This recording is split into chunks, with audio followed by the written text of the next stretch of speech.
What up guys, welcome back to 88-Bit Tech. I'm AJ and today I've got something really fun for you guys. I've got an ultra budget gaming PC for less than $300 US. That's taxes and delivery included, and it will be able to play most games, even AAA titles at 60 frames per second, 1080p settings, and on top of that, all your esports titles are well covered. You're going to hit 100 or more FPS on all of those. So let's get into the parts. Our first one here, I bought this off of AliExpress, brand new. This is the Ryzen 5 2600 non-X version. This CPU has more than enough power to support our GPU that we're pairing with it.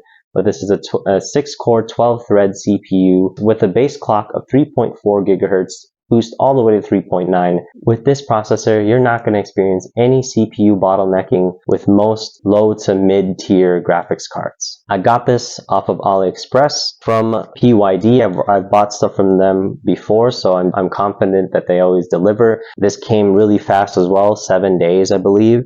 And I got this for a total of $43.38. Really great value for a CPU. It didn't come with a cooler, but that's fine. I got an aftermarket cooler locally. Got the Deepcool UD551 flower style cooler, ARGB. I got this for $9, so really good value for this one as well. Now the graphics card I've talked about in previous videos. I still think this is the budget king when it comes to graphics cards at 1080p. This is the RX 580 8GB 2048 SP, so it's a slightly, basically sits between an RX 570 and RX 580. Excellent for the price. Right now they are running a super deal on this on AliExpress, and you can get this brand new from AliExpress for $57 US, which is a crazy good deal and exceptional value for the price that you are paying. The motherboard we're going with today is the MSI B450 MA Pro Max motherboard. It's got everything we need. I got this locally from ScorpTech. It's another Australian electronics store. I paid $64 US for this one. No delivery needed because I did pick it up. All the components are going to go onto that bad boy. I got another KingSpec NX series SSD. This is a 512GB 2242 size. Reason I picked that size up is because they're running a super deal on AliExpress for this. So for this 512GB Gen 3x4 SSD, you can get this off of AliExpress for $21.82. So really great value. 512, that's more than enough for a budget rig. You can always upgrade down the line.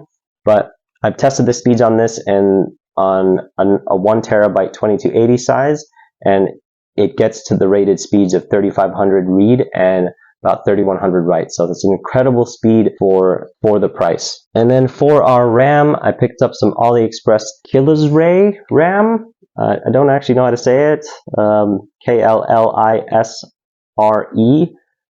I'm just going to call it Kllisre because it just sounds cooler. So I got some Kllisre RAM off of AliExpress. This is a 16 gig kit, so 2 sticks of 8 gigabytes. At 3200 megahertz. I paid $23.19 now, and they look pretty good actually. I'm going to review this RAM in a separate video too, just because I want to talk a little bit more about the timings and whether or not it's worth getting these off of AliExpress and saving your money. And the case we're going with today, we've got a micro ATX case that I picked up off of ScorpTech as well. This is probably the cheapest micro ATX case that you can get in Australia right now. I was able to pick this up from ScorpTech for $29. Last but not least, to power this ultimate ultra budget gaming PC, we have the Thermaltake 500 watt Tough Power GX1 power supply. I was able to pick this up locally from MSY for $41 US. This is an 80 plus gold rated PSU, but more importantly, this is a best in class C tier PSU on the PSU tier list. That's everything. So let's get to building.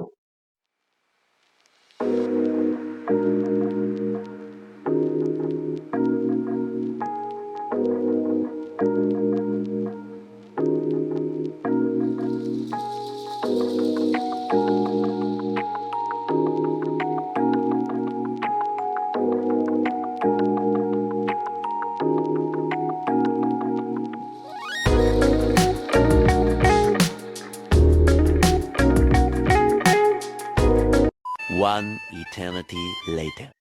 And we're back. a couple of days later, like a week and a half actually. So I finished the build and it wouldn't post. No idea what was going on, so I had to do a lot of troubleshooting. I pulled my main PC over here and started swapping components to make sure everything was working, and everything was. So I had no idea what was happening. It would boot to a black screen with an underscore, a white underscore in the top left corner. What it ended up being was I had the Windows USB installation plugged in when I turned it on, and it was causing issues booting into the computer. When I removed it, it booted just fine. So all that troubleshooting for no reason, but you live and learn. But then I ran into another issue. The graphics card that I had installed here, the Soyo RX 588 GB 2048 SP, was from my first ever gaming PC that I built, so I've used it before.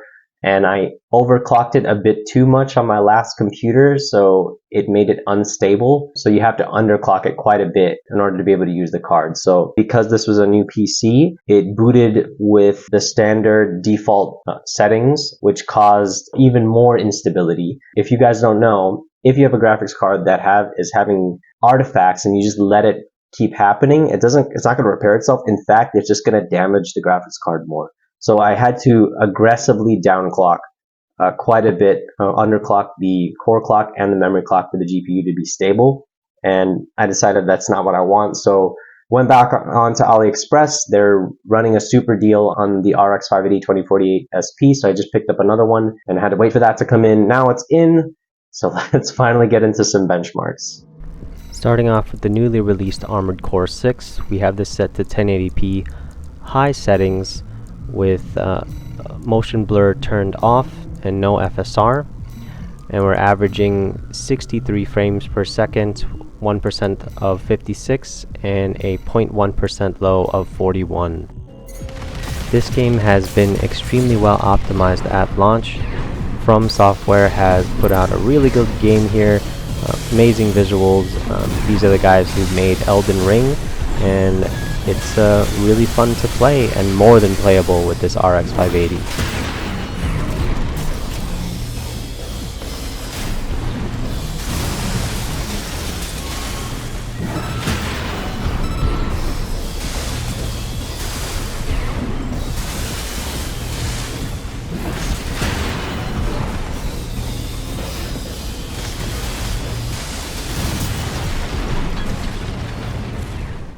We've got another AAA title for you here. This time it's Diablo 4 at 1080p high settings, quality FSR. We're averaging 68 frames per second with a 1% low of 52 and a 0.1% low of 37.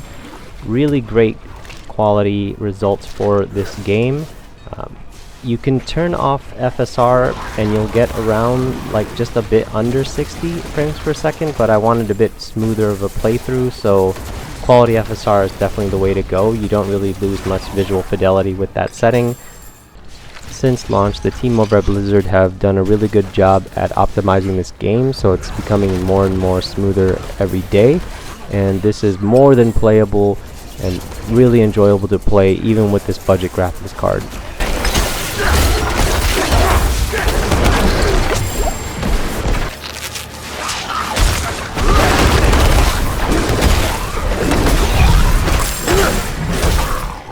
Moving on to a bit more of a demanding title, we have The Witcher 3 Wild Hunt Next Gen. 1080p mixed settings, basically medium with medium foliage and textures, as well as medium shadow quality, and balanced FSR. We were able to average 62 frames per second with a 1% of 29 and 0.1% at 13. Obviously you can get these settings to be much higher, but I wanted to see how good I could set the graphics qualities to and still average 60 FPS, and this is what I came up on. More than playable. Game looks beautiful still at some pretty okay settings.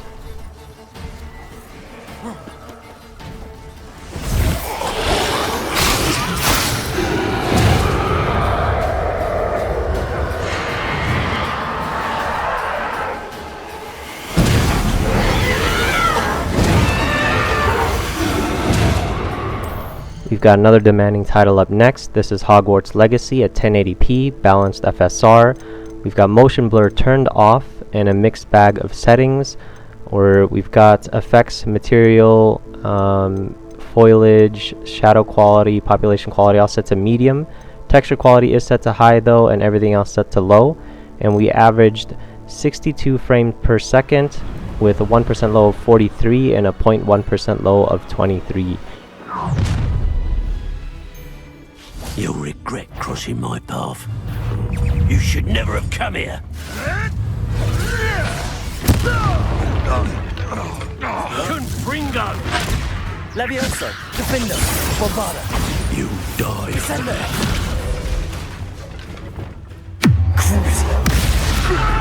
Confringo, Expelling, Crusader, Stupefy. Confringo, Expelliarmus, Glacius.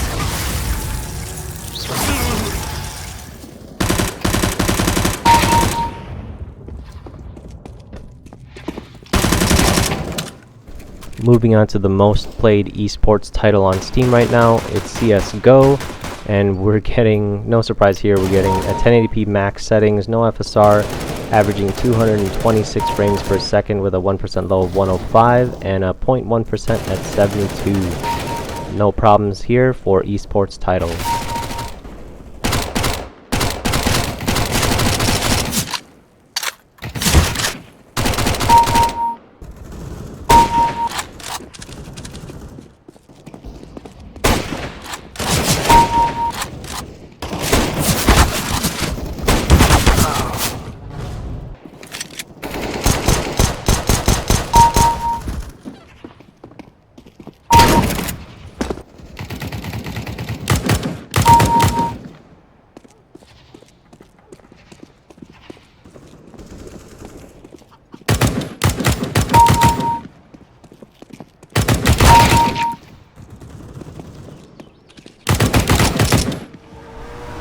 No problems with Forza Horizon 4 either. We have this at 1080p ultra settings, no FSR, and we averaged 80 frames per second with 1% at 67 and 0.1% at 55.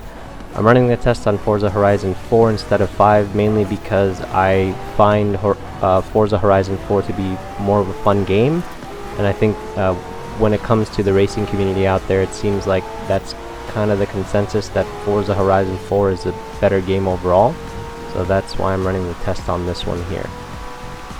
On a side note on this one, the capture software that I use basically reduced the overall frames per second in this game by 7 FPS across the board. So at the end of this, I'll get a score of 73, but when I don't have capture software on, it's actually 80, and like I said, 7 FPS higher across the rest of the frames as well.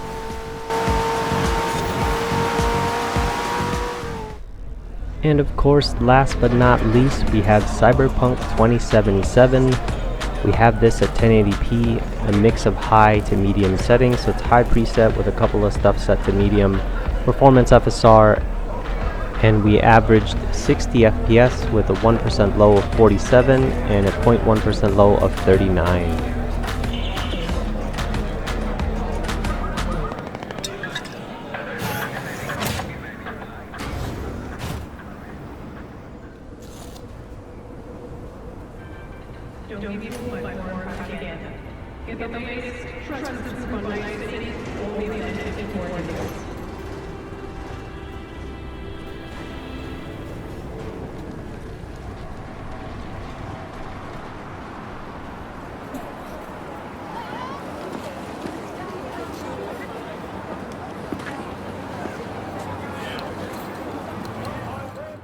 So there you have it, guys. This ultra budget PC is a beast when it comes to 1080p gaming. We were able to get 60 FPS across the board with FSR and a mix of high, medium, and low settings in older and even AAA titles. Amazing performance for the price. Speaking of the price, this ultra budget gaming PC cost me less than $300 US, spent a total of $293.83, and that includes delivery and taxes. For that price, to get this kind of performance in gaming in 2023, it's amazing. For my Australian viewers, that is $458.26 for this build. So it's less than $460 for a 1080p gaming machine. Little caveat, in the beginning I said I had a deep cooler that I used for the CPU cooler. I had to swap that out. I was waiting for an AliExpress cooler to come in, but it was a bit delayed. It finally did come in because I had to wait for the graphics card anyway. So we switched over to this tower cooler, and it's actually getting better performance and thermals than the previous deep cool flower cooler. This one was only $11.75 US, so it's really not that much of a difference in price, but it did cost slightly more. So what I plan to do is I plan to sell this PC at a really good price, especially since, like I said, most of the stuff is still within warranty. And I will also provide technical support for a year as well from the day you purchase it, so I can help you out with any issues. It has Windows 10 already installed on there and activated, so you're good to go. And I'll make sure to wipe all the games and benchmarks data that I have. And on top of that, I will also offer a free USB Wi-Fi adapter and a free Bluetooth adapter if you need it. I'll put a link to the listing here in Sydney, Australia, for anyone that might be interested in picking this up. Thanks for tuning in.